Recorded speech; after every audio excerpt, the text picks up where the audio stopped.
Bienvenidos a la librería del estratega. Mi nombre es Juan Pablo Botero y el día de hoy tenemos un libro que se llama Grandes Estrategias por John Lewis Gates. Este libro es una excelente fuente de estudio de varias épocas de la historia, entre algunas de las historias de la antigua Roma, la Guerra Fría y algunos otros sucesos que han caracterizado a los mejores líderes en tiempos de guerra y las estrategias que han utilizado. El autor de este libro es un verdadero genio de la estrategia, ya que no solo analiza qué se ha hecho bien, sino que también analiza qué se ha hecho mal. Y algunos de los imperios más grandes han cometido inclusive errores muy tontos, al punto de que sus líderes pasaron de la grandeza a estar tirados de rodillas ante otros reinos. ¿Para quién es este libro? ¿O a quién le puede beneficiar este libro? Por la calidad de este libro y su material. La verdad es que se hace un excelente atractivo para todas aquellas personas que disfrutan de la historia, que les gusta la milicia, también que están dirigiendo, o cualquier líder o persona que quiera aprender más en cuanto al liderazgo y entender bien las cualidades que un líder debe tener. Y por esa razón también es genial para emprendedores, para dueños de pequeñas empresas o para administrativos, a fin de que podamos pensar más claramente. Para contarles un poco del autor, ya que el autor no es muy conocido, John Lewis Gates es un profesor de la historia de la Universidad de Yale, la cual es una de las universidades más prestigiosas de Estados Unidos. Y él ha estado enseñando en la universidad cursos en cuanto a historia militar por más de 15 años y ha sido autor de varios libros, muchos de ellos han ganado premios internacionales. Y este señor es uno de los que vale la pena escuchar cuando empieza a hablar. Y es porque tiene un entendimiento muy profundo de las estrategias que pueden hacer ganar o perder a un equipo. ¿Qué es lo que ha hecho que algunos líderes de la historia sean tan efectivos y que hace que otros tengan grandes caídas? Si algo han tenido en común los grandes líderes de la historia es que ellos mismos son amantes de la historia. Y por eso, de hecho, creamos esta librería. Este fue uno de los libros que más inspiró este movimiento. Se dice que Alejandro el Grande tenía siempre consigo una copia de la Ilíada de Homero, porque ahí está la historia de Aquiles.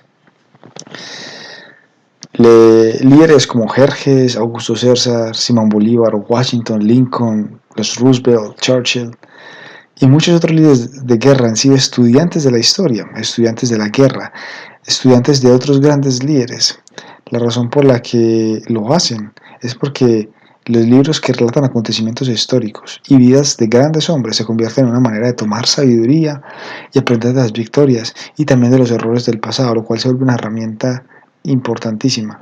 Muchos de estos líderes mencionados anteriormente han tenido lo que se considera como una visión del panorama general. Y es un panorama muy amplio, con lo cual han podido sacar adelante muchas causas y ganar muchas batallas, mientras que otros parece que fueran cegados, o más bien que fueran como cortos de visión. En ambos casos, las lecciones que se pueden aprender de estos líderes de estrategias son de gran valor para cualquiera que se enfrente a las guerras de la actualidad. Algo sí es cierto, y se ha demostrado a través de los años, e inclusive años de estudio en diferentes culturas, y es que siempre hay muchas características que los grandes líderes han compartido. Y entre tantas que hay, una es la capacidad de ser astutos y también adaptables con los recursos que han tenido a su mano para poder lograr las metas. El autor se basa grandemente sobre una analogía muy antigua acerca del zorro y el erizo. Básicamente la analogía lo que dice es que el zorro sabe muchas cosas, pero el erizo sabe solo una gran cosa. Los mejores líderes saben balancear sus grandes y ambiciosas visiones con cautela y gran atención a los detalles. Isaiah Berlin fue quien en una ocasión dijo que había dos tipos de escritores y los categorizó utilizando la analogía del zorro y el erizo. Berlin dijo que los erizos son personas que tienen una idea central con la cual comparan todas las otras cosas del mundo, mientras que los zorros son aquellos que prestan atención a los pequeños detalles y ven el mundo como un lugar complejo con una gran variedad de aspectos que juegan entre sí. Por ejemplo, Platón o Dostoyevsky, ellos tenían una gran devoción a una única filosofía de vida, con la cual las cosas para ellos eran negras o blancas, se parecían a lo que ellos creían o no. Ellos eran lo que se llama un erizo. Mientras que, por ejemplo, Shakespeare veía la vida como una escala de grises y de diferentes matices.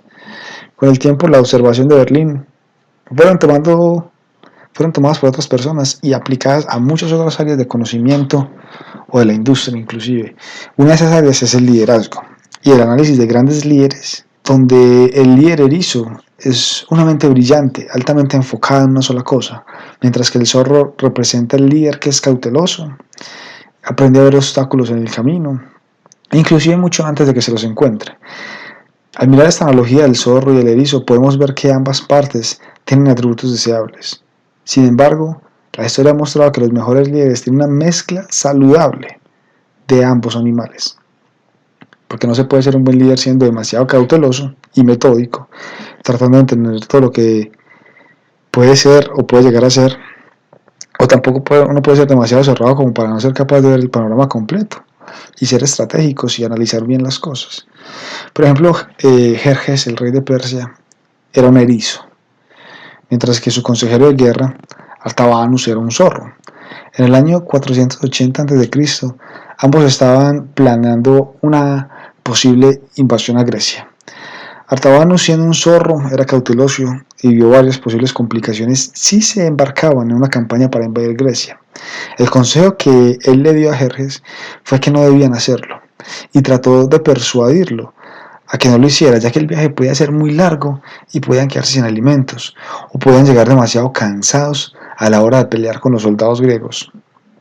Pero Jerjes era un erizo, alguien un poco cerrado de mente, y decidió una vez tomar una decisión. Pensaba que si no se arriesgaba nada, nada tampoco se ganaría, así que decidió ignorar el consejo de Artabanus y se lanzó a la conquista de Grecia. La historia nos muestra que al final Artabanus tuvo la razón. Una vez que el ejército de Persia llegó hasta Grecia, ya estaban muy cansados y estaban muy debilitados para luchar contra los griegos. Sin embargo, los líderes que son como zorros, que son demasiado cautelosos, muchas veces quedan paralizados y a la defensiva, siendo también presas de otros. Un líder entonces debe tomar lo mejor de ambas partes. Por un lado debe ser como un zorro estratégico, cauteloso, pero a la vez debe tomar medidas y estrategias. También debe ser como el erizo y lanzarse para hacer que las cosas pasen. Abraham Lincoln, que es considerado por muchos uno de los mejores presidentes de la historia de Estados Unidos, era un líder que tomaba lo mejor de ambos mundos. Él estaba decidido a luchar a muerte por abolir la esclavitud y mantener también a la Unión junta. Pero no lo hizo simplemente a la fuerza, sino que atacó desde diferentes ángulos, influenció en diferentes partidos, se adelantó a reclutar estados que estaban indecisos por temor a irse a un lado o al otro, pero al final los convenció.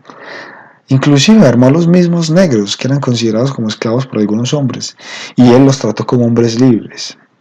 Inclusive su gabinete estaba lleno de personas que políticamente eran sus rivales, pero que lo logró unir con el fin de incrementar su influencia en diferentes lugares y al final ganar la guerra civil y acabar con la esclavitud, manteniendo a la Unión y el gobierno. La analogía del zorro y el erizo también revelan características para predicciones que se pueden hacer más adelante. Por ejemplo, cuando Isaiah Berlin utilizó la analogía del zorro y el erizo para referirse a algunos escritores, no pensó que la historia tuviera tanto alcance y se empezó a utilizar para caracterizar a los líderes de los tiempos y a figuras famosas. Él lo hizo más que nada para dar simplemente como un toque gracioso a sus escritos, pero se tornó en algo muy interesante para muchas personas.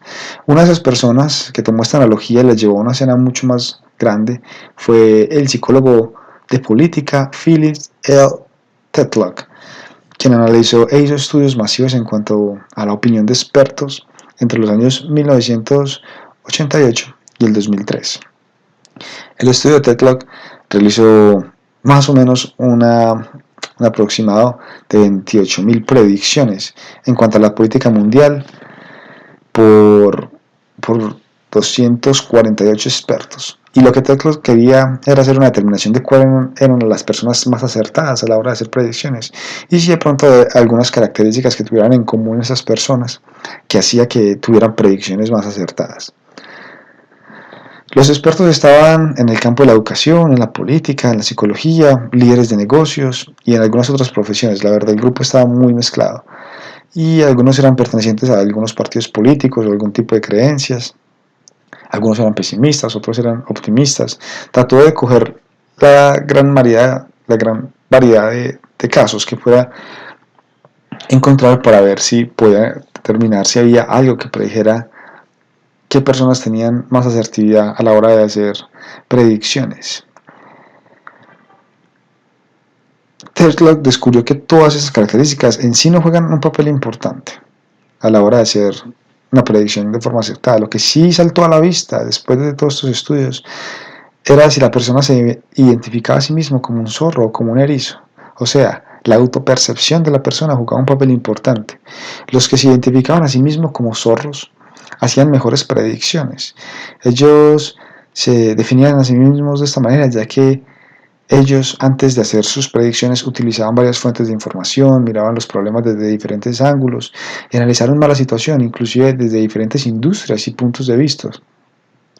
Por otro lado, los que se identifican a sí mismos como erizos eran más simplistas, buscaban menos puntos de vista y como resultado también sus predicciones eran quizás más una lotería que una buena mano de póker sobre la cual se podía hacer una verdadera apuesta. Algo que también es resaltable es el estudio de Tetlock, en lo que se denominaban a sí mismos como zorros. También era una naturaleza más humilde que los erizos. Los zorros eran más cautelosos, consideraban más puntos de vista y también se dejaban influenciar, inclusive por nueva evidencia, hasta que llegaban a su propia conclusión. Sin embargo, los erizos eran mucho más cerrados en su posición, se consideraban más seguros de sí mismos y de sus predicciones, y eran menos adaptadas a información nueva que pudiera comprometer quizás lo que ya sabían o lo que ya creían. Lo más interesante del análisis de Tesla es que casi todos los que entraron en la categoría de erizos eran personas que por lo general eran figuras públicas en los medios de radio, de televisión. De hecho, la influencia que tenían esas personas les hacía parecer que ellas mismas tenían más razón y la audiencia creía eso, lo cual hizo que muchos se crearan algunas nociones falsas. Estas personas de alguna manera tenían un mensaje quizás más influyente, ya que sus predicciones se basaban en una sola gran idea, mientras que el mensaje de las personas que hicieron predicciones más acertadas no eran tan populares, porque era difícil entenderlos, debido a que tocaban diferentes puntos de vista, y a veces era difícil seguirles el hilo, pero sin embargo eran los que estaban más acertados. Y eso es algo que podemos ver a diario. Por ejemplo, el coronavirus que está tan de moda en este momento se ha hecho muy popular en este 2020 y ha alarmado a muchos países porque es algo grave, es algo serio. Algunos han cerrado fronteras, la economía se viene para el piso y de alguna manera está afectando todo, a todos nos está afectando. Sin embargo, si vamos a los datos reales del coronavirus, el problema más grande de la enfermedad es la capacidad de esparcimiento tan rápida. Pero por el momento, lo digo esto a marzo 21, que es cuando estoy grabando esto, la tasa de mortandad no es tan grave como otras enfermedades. Pero las predicciones de algunos influencers y los de medios de comunicación se han agrandado más de lo que realmente debería ser. Lo mismo pasa con todas estas especulaciones que han llevado a crisis mundiales, por ejemplo como la Gran Depresión, el alza y la subida de la bolsa con cosas como las criptomonedas o las estafas que se han visto en Colombia por sistemas piramidales donde prometen que van a multiplicar el dinero como arte de magia. Con un plan fuerte, grandes líderes pueden ganar aun cuando tengan limitaciones. Lo que hace que un líder pierda es cuando el poder empieza a corromper la sabiduría. A lo largo de la historia han habido líderes que han tenido hambre de poder, los cuales han empezado a lograr muchas grandes cosas hasta que sus ambiciones se van un poquito más allá de lo que debieron haber hecho en una primera instancia. Muchas de las caídas, inclusive la destrucción de grandes imperios, se debe a que los líderes se dejaron llevar más allá de sus ambiciones y fueron nubladas por su sed de poder. Pero también hemos visto algunos líderes y reinos que no han sido tan poderosos, pero que han logrado conseguir sus ambiciones, aun cuando han tenido inicios nobles o muchos limitantes al principio y se mantienen firmes a pesar de las pruebas y desafíos de los tiempos. Los mejores líderes estratégicos de la historia han sabido trazar acciones realistas a fin de lograr sus metas. Ellos empiezan por analizar bien cuáles son las habilidades que tienen y cómo pueden emplearlas. también son líderes en cuanto a qué recursos tienen y cuáles no tienen. Y empiezan a hacer planes con respecto a lo que tienen y no se ponen a hacer especulaciones de lo que podría hacer si todo sale. Por ejemplo, vamos al tema del coronavirus. Mucha gente tenía el año planeado de alguna manera perfectamente. Yo era uno de esos, por así decirlo, que yo decía iba a trabajar de ese tiempo a ese tiempo, pero el coronavirus puso una traba en el camino y cambió todo el panorama. Entonces yo no debí haber planeado como si todo fuera a salir tan perfectamente. Miremos por ejemplo la vida de Gallo Octavio. Él era el sobrino nieto de Julio César, el emperador de Roma, y el posible heredero del trono de la antigua Roma. A pesar de su juventud, Octavio era lo suficientemente sabio para saber que debido a su limitada experiencia militar, él no iba a tener esa aura heroica del jefe de guerra que sí tenía su tío abuelo. Lo que él hizo fue empezar a ganarse la confianza de hombres que sí tenían esa experiencia militar y les empezó a pagar bonos adicionales a aquellos que mostraban su lealtad a él y que poco a poco tuvo una serie de grandes generales bajo su mano. Octavio vio también que habían dos rivales políticos que tenían más experiencia que él, no solo en temas políticos, sino también en temas de guerra, y que podían fácilmente llegar a convertirse en amenazas para hacerse con el trono. Lo que hizo Octavio fue muy inteligente y fue que puso a estos dos hombres en dos posiciones de liderazgo como colíderes del César junto con él. De esta manera organizó a Roma para que no tuviera tres personas peleando por el trono, sino tres colíderes que buscaran hacer forma para que Roma fuera un país más fuerte.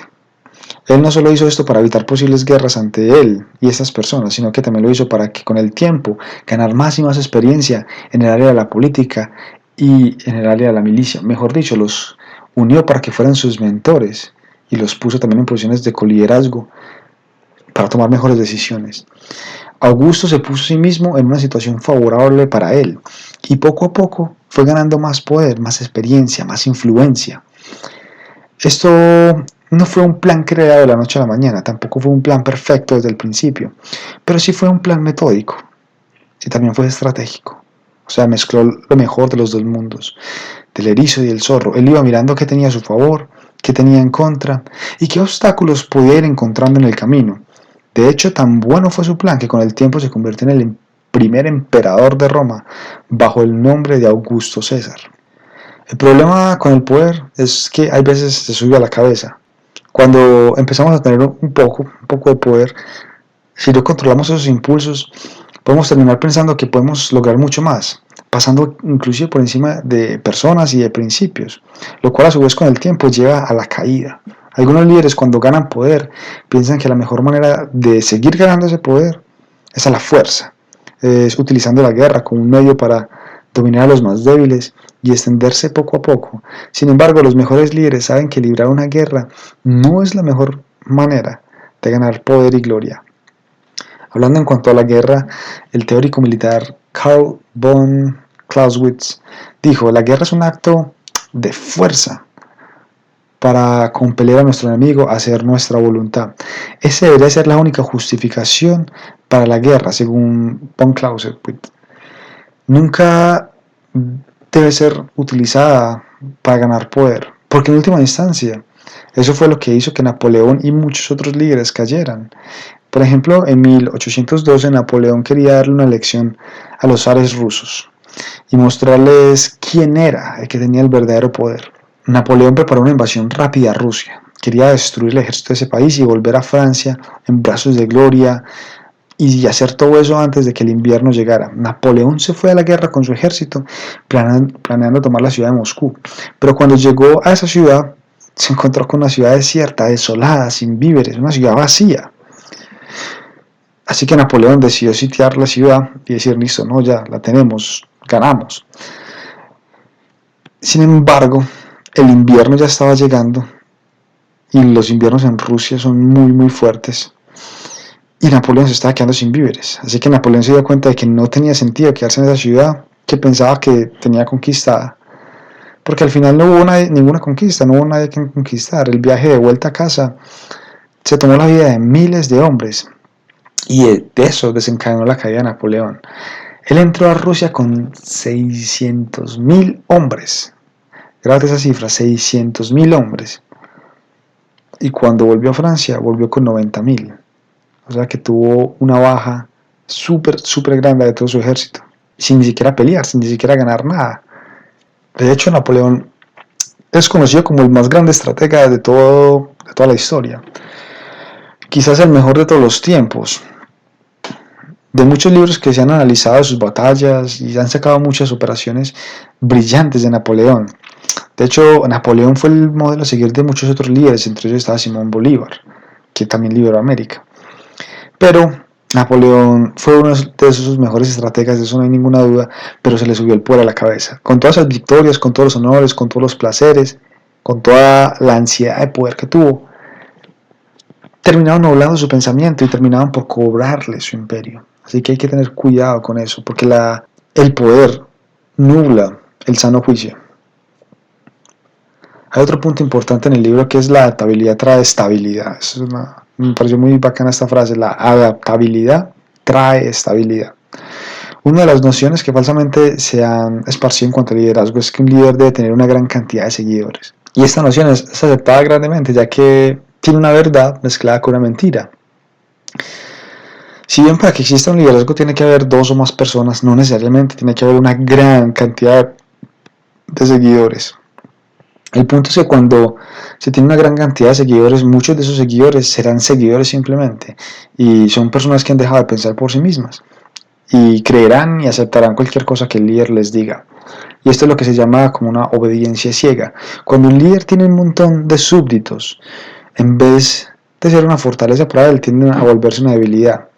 Ya que si tienes un montón de seguidores y te siguen a ciegas y hacen lo que les dices o aceptan sin cuestionar ni siquiera pensar lo que acabas de decir, todas esas personas tenderán a ser iguales, sin creatividad, sin capacidad de liderar.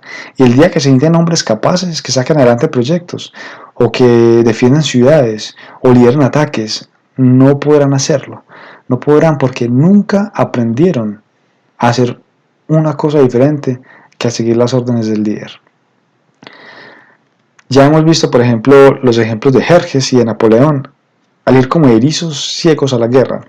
Quizás eso también se debía a que pocos hombres se atrevían a contradecir sus puntos de vista, al menos quizás en presencia de ellos, creando así con el tiempo resentimiento y deseos de revolución. Eso fue lo que pasó con el tiempo en la conquista europea sobre América. Dos grandes grupos se sentaron a conquistar América. Unos fueron los británicos y otros fueron los españoles. Elizabeth I, que era la reina de Inglaterra en ese momento, tuvo un estilo de liderazgo un poco más flexible. Era alguien que delegaba asuntos a sus hombres que vivían aquí en las Américas y les daba cierta libertad para que ellos pudieran gobernar en los sitios donde se encontraban. Permitió que esos gobernantes de pequeños pueblos y de esas pequeñas colonias en Estados Unidos tuvieran sus propias políticas y también las fueran cambiando de acuerdo a sus propias necesidades. Si bien estaban bajo la corona inglesa y en ocasiones tuvieron altos impuestos, la carga no fue tan pesada como lo fue para las colonias y los pueblos bajo el mando del rey de España. Por ejemplo, Felipe II, que era el rey de España en ese tiempo, fue tan estricto y tan rígido en su forma de liderar que se decía que un hombre que viviera en el sur de México, o bueno, que vivieran como en parte de México y fuera al sur, hacia Sudamérica, por ejemplo a Perú o a Bolivia, podía sentir que estaba en la misma ciudad, en su mismo país.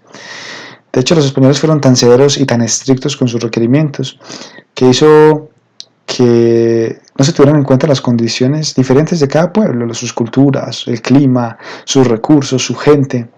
Y el descubrir estos aspectos poco a poco se fue sintiendo más y más el poder de la tiranía española, lo cual llevó a que hubieran muchos intentos de sublevación y de rebelión.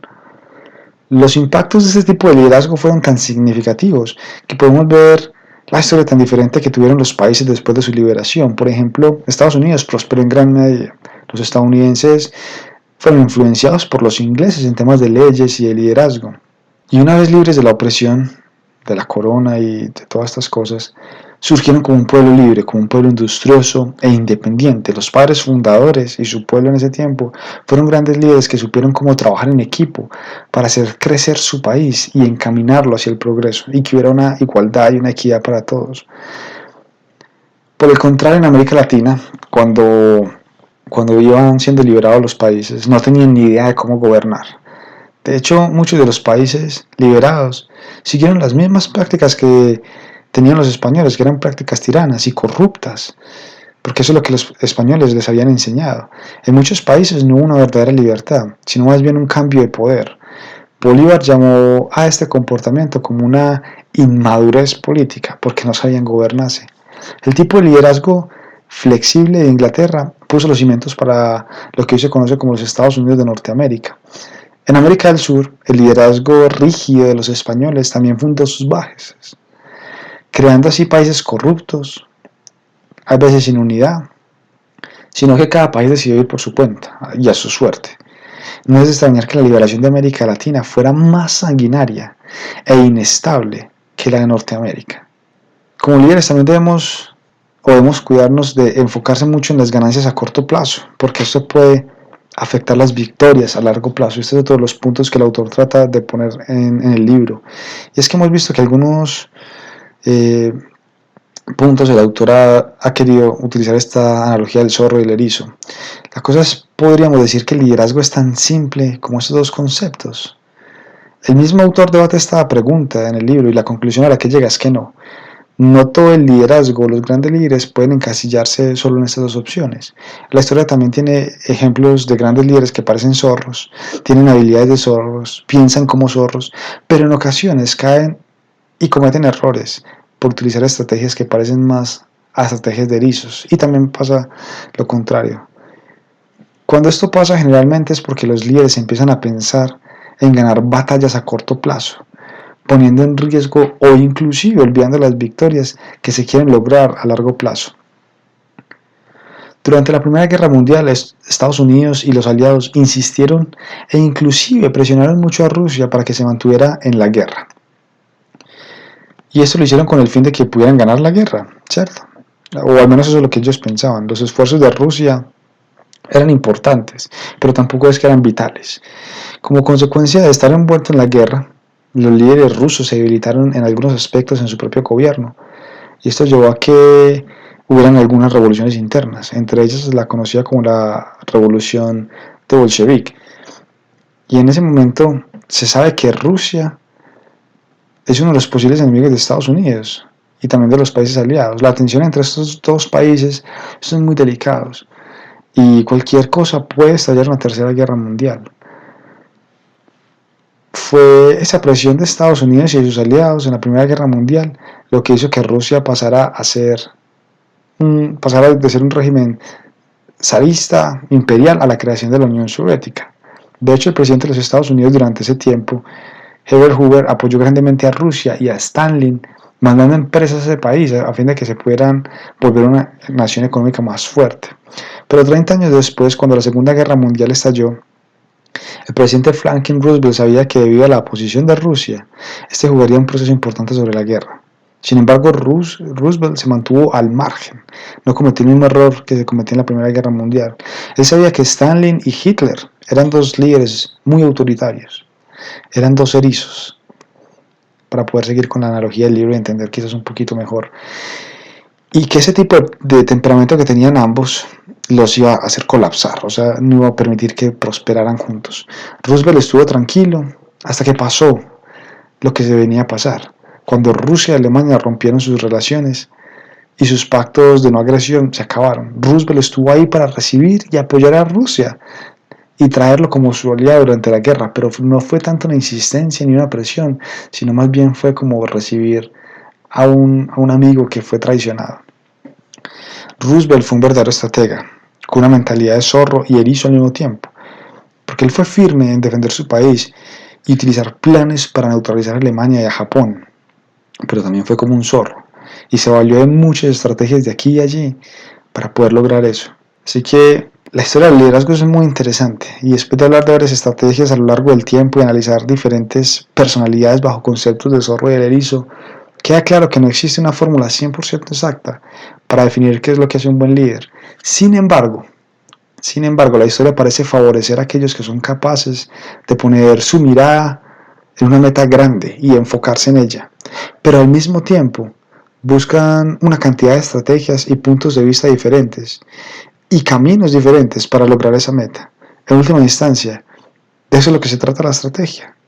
Es de jugar con lo que tienes, empezar donde estás y poco a poco ir mejorando tu posición hacia el avance del objetivo final. La meta puede ser algo fija, pero las estrategias son las que varían. Y es esta capacidad de firmeza y de flexibilidad lo que ha favorecido a tantos líderes estrategas en sus campañas a lo largo de la historia. Este es el fin del resumen del libro de las grandes estrategias por John Lewis Gaddis. Entonces, quisimos traer este libro precisamente por eso, porque es un libro que enseña mucho en qué es la estrategia y también nos muestra lo que, como les decía, este libro fue prácticamente la base sobre la cual quisimos hacer esta librería de los estrategas, para estudiar la historia, estudiar principios, estudiar conceptos que han ayudado a tantos hombres a salir adelante, a sacar sus negocios, a mejorar sus vidas, a entender mejor sus relaciones. Y por eso queremos traer todos esos contenidos en estos libros. Si te gustó este libro, recomiéndalo a un amigo para que aprenda un poco más de estrategia, para que se involucre en el arte de aprender de la historia y pueda volverse un mejor estratega. De hecho, la idea es que puedas mantenerte enganchado a esto para que nos convirtamos en los estrategas que nuestra vida y que nuestros negocios necesitan. Así que si te gustó, suscríbete al canal para que no te pierdas ninguno de los resúmenes que vamos a estar subiendo.